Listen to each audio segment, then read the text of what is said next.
بسم اللہ الرحمن الرحیم اللہم صلی علی محمد و آل محمد عجل فرجو۔ الحمدللہ ایک نئے موضوع کا آغاز کیا ہوا ہے یاجوج اور ماجوج کے موضوع سے، جس کی آج چوتھی نشست آپ تمام مومنین کی شاداب سماعتوں کو عطیہ کرتے ہیں۔ تو مسلسل بڑھتے ہیں موضوع کی طرف کہ اس نمبر 4 میں یاجوج و ماجوج کا اصل فساد اور قیامت سے پہلے کے آثار۔ آج کی چوتھی نشست میں ہم یاجوج و ماجوج کے فساد، ان کے میدان ظہور اور عالمی سطح پر ہونے والی بڑی تبدیلیوں پر بات کریں گے۔ پہلی، یاجوج و ماجوج کا فساد قرآن کی زبان میں۔ قرآن کہتا ہے کہ جب یہ قوم دنیا پر کھل جائے گی تو فساد فی الارض برپا کرے گی۔ یہ فساد کیا ہے؟ ظلم، قتل و غارت، انسانی قوانین کی تباہی، طاقت کا بے ذریع استعمال، کمزور اقوام پر حملے، اخلاقی گراوٹ۔ اہل بیت کی روایت بتاتی ہیں کہ جب یہ قوم نکلے گی تو یہ حالات اس قدر خراب ہوں گے کہ دنیا چیخ اٹھے گی کہ یا اللہ بس اب رہنمائی بھیج۔ اب دوسرے پہ آتا ہے دجالی نظام اور یاجوج و ماجوج کی مشترک روشیں۔ روایات میں ایک عجیب نقطہ ہے، اگرچہ دجال ایک فرد ہے لیکن اس کا نظام پوری دنیا میں پھیل جائے گا۔ یاجوج و ماجوج اسی عالمی فتنہ میں وہ طاقتیں ہوں گی جو انسانیت کو گھٹن میں مبتلا کر دیں گی۔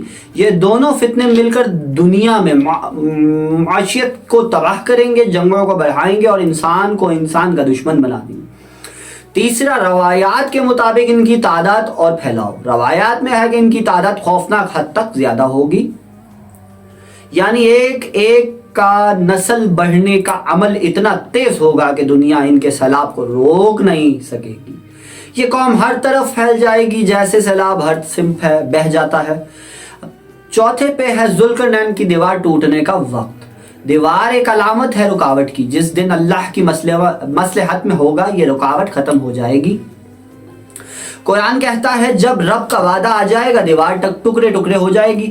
یہ قرآن کا اعلان ہے کہ پچھلی رکاوٹیں ختم ہونے لگیں گی اور دنیا ایک بڑے انقلاب کی طرف بڑھے گی۔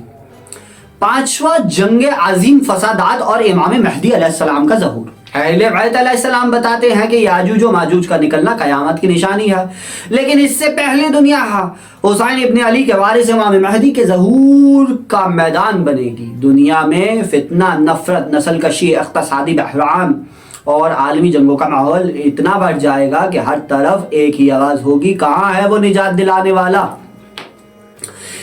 اسی ماحول میں صاحب الزمان قیادت سنبھالیں گے۔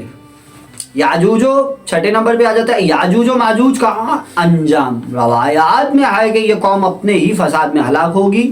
اللہ ایک ایسی آفت بھیجے گا جس سے چند ہی دنوں میں دنیا ان کے ظلم سے پاک ہو جائے گی۔ یہ اس بات کا اعلان ہے کہ باطل جتنا بھی طاقتور ہو جائے انجام اس کا نیست و نابود ہی ہوتا ہے۔ یہ اس حقیقت کی نشاندہی کرتی ہے کہ یاجوج و ماجوج صرف ایک قوم نہیں بلکہ ظلم، طاقت کے غلط استعمال اور عالمی فساد کی علامت ہے، اور آخر میں حق اسی وارث علی کے ہاتھوں غالب ہوگا جس کا وعدہ قرآن و اہل بیت میں۔ الحمدللہ چوتھی نشست یہیں پہ اختتام ہوتی ہے۔ انشاءاللہ 5ویں نشست میں ملاقات ہوگی، تب تک کے لیے سلام علیکم یا علی علیہ السلام۔